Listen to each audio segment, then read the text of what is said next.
Well hello everybody, welcome back to my YouTube channel. मैं हूं कृति टोंगारिया। कैसे हैं आप सब? आई होप अच्छे ही होंगे। तो गाइस, टाइटल पढ़ के आपको ये तो पता चल गया होगा कि ये व्लॉग कौन सी जगह के ऊपर बनाया है मैंने। जी हाँ, मैं इस वक्त हूँ अमृतसर में।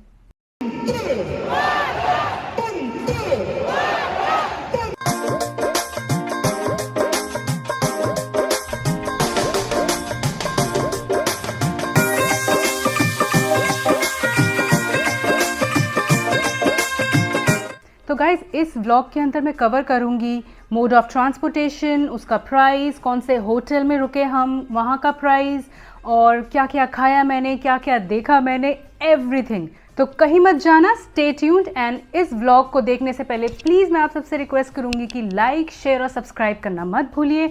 जो लोग नए हैं मेरे चैनल पे, वो प्लीज़ बेल आइकन को ज़रूर क्लिक कीजिए ताकि आपको मेरे फ्यूचर वीडियो की अपडेट्स मिलती रहे। तो देर किस बात की, शुरू करते हैं आज का व्लॉग।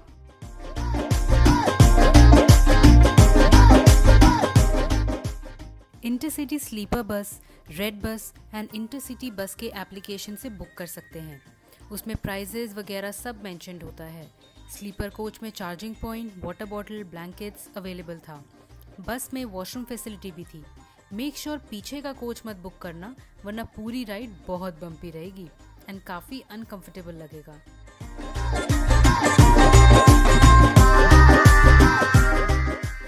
ओवरनाइट जर्नी के बाद हम पहुंच गए फाइनली अपने होटल डायमंड व्यू में, जो बुक किया था हमने मेक माई ट्रिप से। प्राइजेस वगैरह everything you can check out from Make My Trip website.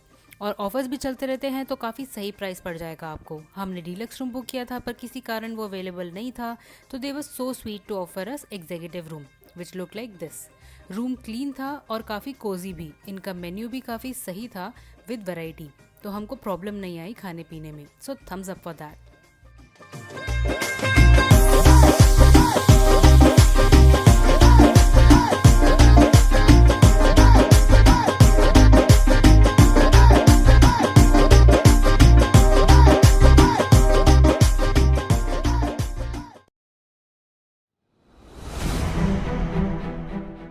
Wagah border को अटारी बॉर्डर के नाम से भी जाना जाता है। ये ओपन हो जाता है सुबह 10 बजे से दोपहर के 4 बजे तक। यहाँ की फेमस बीटिंग रिट्रीट सेरेमनी शाम के 4:30 से 5 बजे के बीच शुरू होती है और हज़ारों की संख्या में टूरिस्ट आते हैं ये सेरेमनी देखने के लिए। इसलिए बेटर है कि आप 3 से 3:30 वहाँ पहुँच जाइए ताकि आप टाइमली अपनी सीट पर बैठ जाएं। यहाँ की टिकट फ्री है और आप चाहें तो ऑनलाइन सीट भी बुक कर सकते हैं।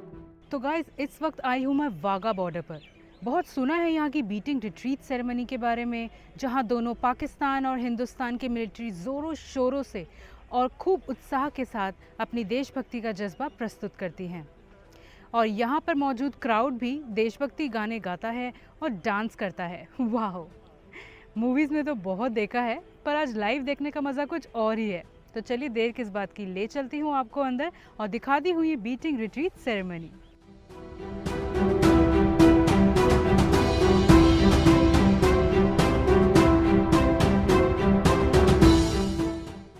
बीटिंग रिट्रीट स्टार्ट होने से पहले हमने बीएसएफ म्यूजियम देखा, जो हार्डली 20 मिनट में हमने कवर कर लिया। सेरेमनी 4:30 बजे शाम को स्टार्ट होती है, सो बेटर है कि आप हाफ एन आवर पहले जाके अपनी सीट पर बैठ जाइए ताकि आप एंट्री की लंबी लाइन में ना फंसें। वाघा बॉर्डर के लिए अंदर जाते हुए आपको एक बीएसएफ म्यूजियम देखने को मिलेगा, जिसकी टिकट मात्र 10 रुपये की है। ये म्यूजियम 8 गैलरीज में डिवाइडेड है। इस म्यूजियम में आपको बीएसएफ यानी बॉर्डर सिक्योरिटी फोर्स का इतिहास और विकास देखने को मिलेगा। म्यूजियम में आप 2 एलईडी स्क्रीन देखेंगे जिसमें बीएसएफ जवान की ट्रेनिंग डॉक्यूमेंट्री दिखाई जाती है। बांग्लादेश लिबरेशन वॉर की पिक्चर्स, बैटलफील्ड में हमारे जवानों की यूनिफॉर्म, उनकी गन्स, उनके बंकर्स, ये भी दिखाए गए हैं।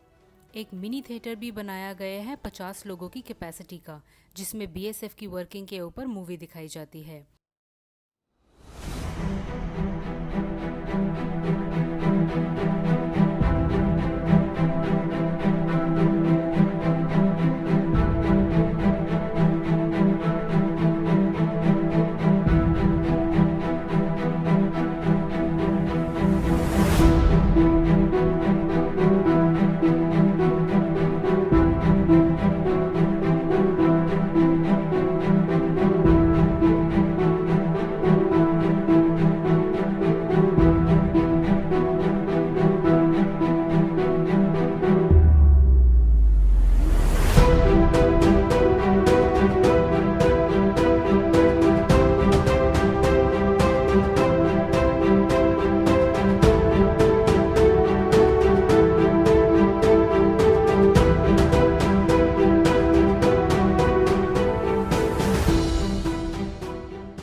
फ्लैग सेरेमनी के बाद फ्लैग्स फोल्ड करके गेट्स बंद कर दिए जाते हैं और यहीं समाप्त होती है ये beating retreat ceremony.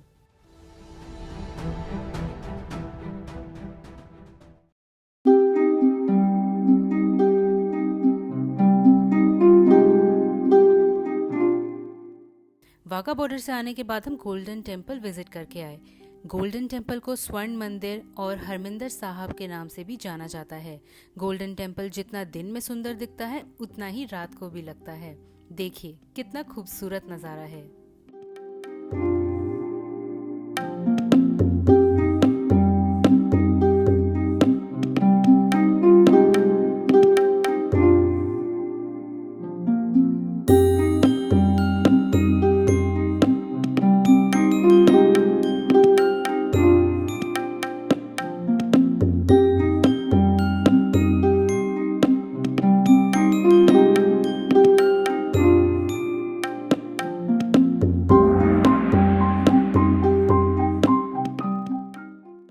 So guys, कल वाघा बॉर्डर की सेरेमनी अटेंड करने के बाद आज डे 2 में हम आए हैं दुर्गियाना टेम्पल। तो दुर्गियाना टेम्पल जो है एक हिंदू टेम्पल है जिसका नाम दुर्गा माता के नाम पर रखा गया है। ये टेम्पल लुक्स में काफ़ी हद तक गोल्डन टेम्पल जैसा दिखता है। तो आइए चलिए ले चलती हूँ आपको वहाँ पर।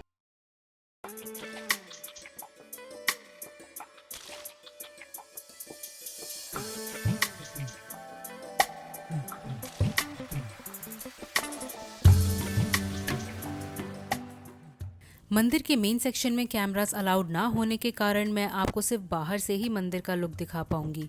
दोस्तों, बताना चाहूँगी कि 1921 में श्री गुरु हरसाई माल कपूर जी ने ये मंदिर बनाया था। दुर्गियाना टेम्पल के डोम यानी गुंबद पर गोल्ड की प्लेटिंग की गई है और मंदिर के सभी दरवाजे चांदी के बनाए गए हैं। मंदिर में दुर्गा माता, विष्णु भगवान, लक्ष्मी माता की मूर्तियाँ स्थापित हैं। अगर आप अमृतसर आ रहे हैं तो ये मंदिर ज़रूर आइए।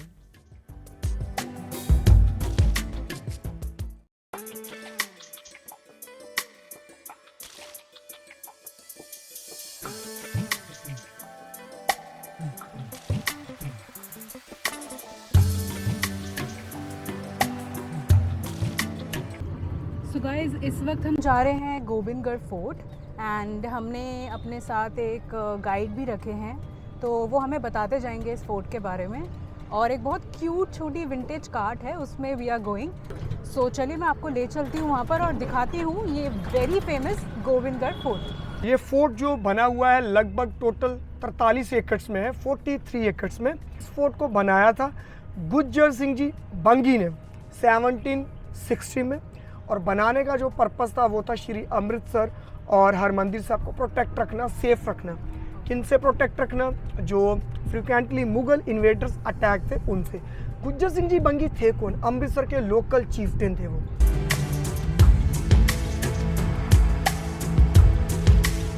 नॉर्मल जो हम लोग किले देखते हैं सर, राजस्थान, महाराष्ट्र, आंध्र प्रदेश के, हमें पता है वो सारे किले हाइट पे बने, माउंटेन हिल्स के ऊपर, तो वहाँ पर उनको एडवांटेज भी हाइट की मिलती है। लेकिन ये वाला फोर्ट फ्लैट सरफेस के ऊपर बिल्टअप है, प्लेन ग्राउंड के ऊपर, इसलिए ये एक multi layer defencing system fort है। सर 13 अप्रैल 1919 जो मैसेकर हुआ जलियांवाला बाग का, वो कर्नल डायर यहीं रुका था, ठीक है जी। उसने यहीं से ऑर्डर दिया था, 20 मिनट कंटिन्यूसली फायरिंग हुई। उस मैसेकर्स के अंदर 1200 से ज़्यादा लोग शहीद हुए, 1600 से ज़्यादा लोग सीरियस इंजर्ड हुए, क्योंकि वो अगेंस्ट द ब्रिटिशर्स बहुत सारे इनोसेंट पर्सन थे जो प्रोटेस्ट कर रहे थे। उन्होंने एक माइंड गेम खेली, उन सबको बैदर्स करा। कहाँ पर? जलियांवाला बाग के अंदर। क्योंकि हम लोग बात करेंगे मल्टी लेयर फंक्शंस की। मोट फर्स्ट लाइन ऑफ डिफेंस, इसके अंदर क्या था? पहले पानी का लेवल कितना? लगभग 6 से 7 मीटर, 18 से 22 फीट गहरा पानी, प्लस इसके अंदर यूज टू क्रोकोडाइल, और जो 2 किलोमीटर लंबा स्ट्रेच है उसके साथ 3 रेवलिन्स हैं, नॉर्थ, वेस्ट, साउथ। ये V shape triangles island style बने हुए हैं। Level 2 is inner rampart, white one layers. ये रैम्पार्ट इस्तेमाल होता है पेट्रोलिंग करने के लिए, मतलब कि मिलिट्री एक्टिविटी के लिए गश्त लगाने के लिए, क्योंकि किले के बाहर वाले पेरीफेरी बनी हुई है। Level 3 is outer rampart.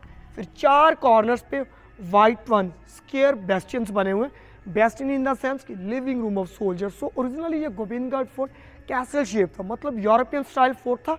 Architect layout design करा था इटालियन जनरल जीन बैप्टिस्ट वेंसर ने। ये एक्चुअली छोटे छोटे बंकर्स बनाए हुए थे, रेस्ट रूम बनाए हुए थे सोल्जर्स के लिए जो गश्त लगाते थे, पेट्रोलिंग करते थे, कि वो इनके अंदर रहकर रेस्ट ले सके। ये जगह पूरी की पूरी घोड़े के तबेले की थी, पूरी की पूरी।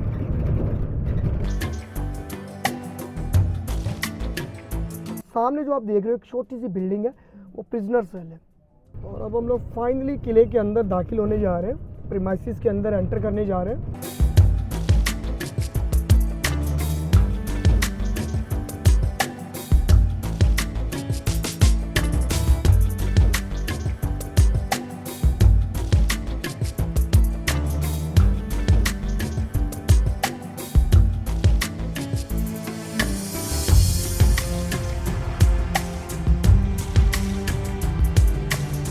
ये वाला लॉन सर हम लोग इस्तेमाल करते हैं, जैसे कॉर्पोरेट इवेंट्स होते हैं, यहाँ पर रिसेप्शंस होती हैं, तो उनके लिए हम लोग ये लॉन इस्तेमाल करते हैं।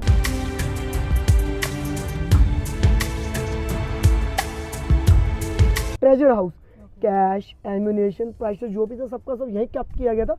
ब्रिटिशर्स भी कोहिनूर डायमंड यहीं से लेकर गए थे। कोहिनूर हीरा गिफ्ट हुआ था महाराजा रणजीत सिंह को, महारानी शूजा देवी, जम्मू कश्मीर की क्वीन थी, उनके पति को उन्होंने मुगलों की कैद से छुड़वाया था।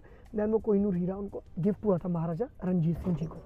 कि कुछ लोग बड़े बदमाश थे, वो दीवारों को क्लाइंब करने की कोशिश करते थे लैडल और रोप से, लेकिन वो सफल नहीं हो पाते थे, सक्सेस नहीं हो पाते थे, क्योंकि वहाँ गर्म तेल डाल दिया जाता था। गर्म तेल का मतलब कि वो स्किप होकर वापस मोट के अंदर आ जाते थे फिसलने के बाद, और मोट के अंदर पानी, क्रोकोडाइल, बंदूक, गर्म तेल तो पॉसिबल नहीं था। लेकिन मोट ही क्यों जरूरी थी? क्योंकि जिस ब्रिज के ऊपर हम लोग खड़े थे ये पहले हावड़ा की तरह था, समटाइम इज फोल्ड और ओपन भी कर दिया जाता था, लेकिन 47 के बाद इसको परमानेंटली कंक्रीट के अंदर रिप्लेस कर दिया गया। तो जब कोई ऐसी हैपनिंग होती थी, कभी कमर्शियल वॉर तो हुई नहीं इस किले के अंदर, तो वो ब्रिज को फोल्ड कर देते थे और नलुआ गेट को प्रॉपर हाइड कर देते थे। और अब आपके पास ऑप्शन कोई नहीं, आपको मोट के अंदर कंपल्शन हो जाता है अगर किले को फतेह करना है तो।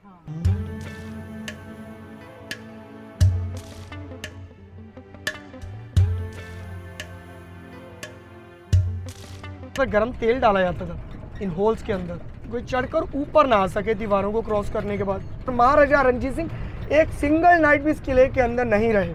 वो 9 महीने लाहौर दरबार रहते थे पाकिस्तान में, 3 महीने अमृतसर में एक समर पैलेस पनोरमा कंपनी बाग गार्डन है वहाँ रहते थे। लेकिन इस किले के अंदर महाराजा रणजीत सिंह का दरबार लगता था, monsoon to till Dussehra celebration.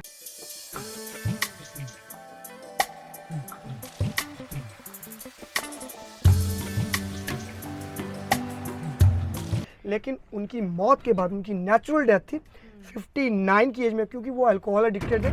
उनकी डेथ के बाद इस फोर्ट को ऑक्यूपाइड करते ब्रिटिश। महाराजा रणजीत सिंह के सबसे छोटे बेटे दुलीप सिंह, उनको वो 7 साल की उम्र में फोर्सबली सिख से क्रिश्चियन कन्वर्ट कर देते हैं और एक एग्रीमेंट करने के बाद उनसे कोहिनूर हीरा ले लेते हैं। जो बोला जाता है कि उनको गिफ्ट हुआ, वो गिफ्ट नहीं हुआ, जबरन वो कोहिनूर हीरा ब्रिटिशर्स दुलीप सिंह से ले लेते हैं। तो सबसे बड़ा इस किले का रेलेवेंस था लाहौर के साथ। यहाँ से एक टनल थी 40 किलोमीटर लंबी, जो अमृतसर से लेकर लाहौर दरबार तक कनेक्ट करती थी, जिसे डेमोलिश कर दिया क्योंकि आज़ादी के बाद ये किला पार्ट था इंडियन मिलिट्री का, तो किसी को डाउट ऑफ बेनिफिट ना मिले।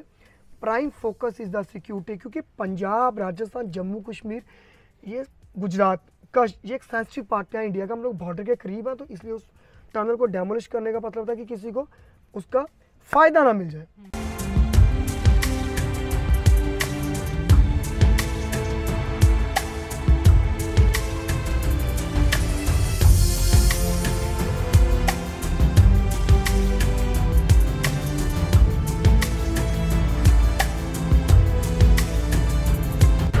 तो दोस्तों, गोविंदगढ़ फोर्ट की हिस्ट्री तो हमें हमारे गाइड भैया विक्रम सिंह जी ने बहुत अच्छे से एक्सप्लेन करी। मैं आप सबको रेकमेंड करूंगी कि गाइडेड वर्जन ही आप लीजिए, ताकि आपको अच्छे से डिटेल में हिस्ट्री पता लगेगी, और वो भी आराम से विंटेज कार्ट में बैठे बैठे। आई होप आपको मेरा व्लॉग पसंद आया हो। एक और व्लॉग आना बाकी है अमृतसर पे, तो stay tuned and do not forget to like, share and subscribe to my channel. मिलती हूँ आपसे नेक्स्ट व्लॉग में।